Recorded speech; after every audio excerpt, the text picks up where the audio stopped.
भगवान राम, सीता, लक्ष्मी, सरस्वती जी के जिस रूप को आप देखते हैं, क्या आपने कभी सोचा ये इमेज इतनी पॉपुलर कैसे हुई? इसे बनाया किसने था? अगर मैं कहूँ इसमें एक आर्टिस्ट का हाथ था तो हाँ, उनका नाम था राजा रवि वर्मा। लेकिन कहानी यहाँ और इंटरेस्टिंग हो जाती है कि क्या राजा रवि वर्मा ने भगवान को बनाया था? तो नहीं, उन्होंने नहीं बनाया था। भगवान की कहानियाँ, उनकी तस्वीरें उनसे हजारों साल पुरानी हैं। तो राजा रवि वर्मा को इतना खास क्यों माना जाता है? क्योंकि उन्होंने भगवान को एक ऐसा विजुअल रूप दिया जिसे पूरे इंडिया ने अपना लिया। और यही है राजा रवि वर्मा की सबसे fascinating story.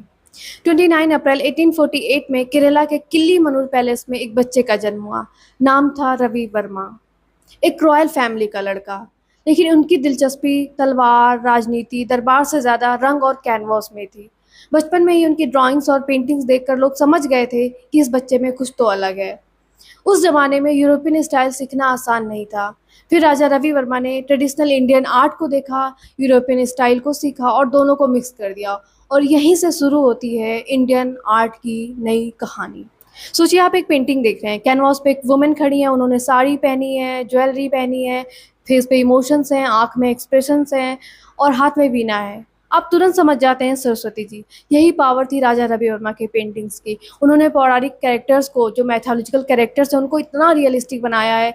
Skin tone, shadow, light, jewellery, कपड़ों के फोल्ड सब कुछ इतना रियलिस्टिक है कि कैरेक्टर्स कैनवास से बाहर आता हुआ नजर आता है। लेकिन अगर राजा रवि वर्मा की पेंटिंग सिर्फ पैलेस वॉल पर लगी होती तो आज हम उन्हें इतना नहीं जानते। राजा रवि वर्मा ने आम लोगों तक अपने आर्ट को पहुंचाने का एक तरीका सोचा।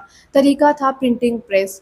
उन्होंने Ravi Varma printing press establish की। और अब एक ओरिजिनल पेंटिंग सिर्फ एक जगह नहीं थी, उसके प्रिंट्स बन चुके थे। जैसे राम, सीता, लक्ष्मी, सरस्वती जी की जो तस्वीरें थी अब वो हजारों घरों तक पहुंच चुकी थी और लोग उन्हें अपने दिलों में बसा चुके थे। सोचिए उस ज़माने में जब टेलीविज़न, सोशल मीडिया और मोबाइल जैसी चीज़ें नहीं थी, फिर भी एक आर्टिस्ट की इमेज पूरे देश की विजुअल इमेजिनेशन का पार्ट बन गई थी। कितनी बड़ी बात है।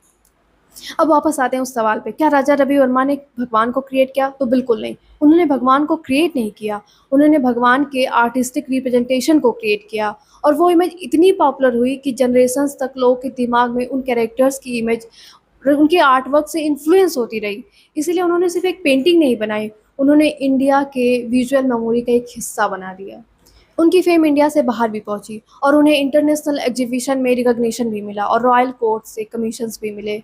और धीरे धीरे रवि वर्मा सिर्फ एक आर्टिस्ट नहीं रहे, वो बन गए राजा रवि वर्मा। 1906 में राजा रवि वर्मा इस दुनिया से चले गए, लेकिन उनकी पेंटिंग्स नहीं गई। वो आई कैलेंडर्स में, बुक्स में, पोस्टर्स में, लोगों के घरों में आई और इंडियन पॉपुलर कल्चर का हिस्सा बन गए। अगर आपको भी इंडियन आर्ट और हिस्ट्री की इंटरेस्टिंग और हिडन कहानियां जानना पसंद है तो चैनल को सब्सक्राइब कर लें, क्योंकि हो सकता है अगली कहानी उस आर्टिस्ट की हो जिसके बारे में आपने नाम तो सुना होगा पर उसकी कहानी कभी नहीं सुनी। मिलते हैं नेक्स्ट वीडियो में। Bye bye.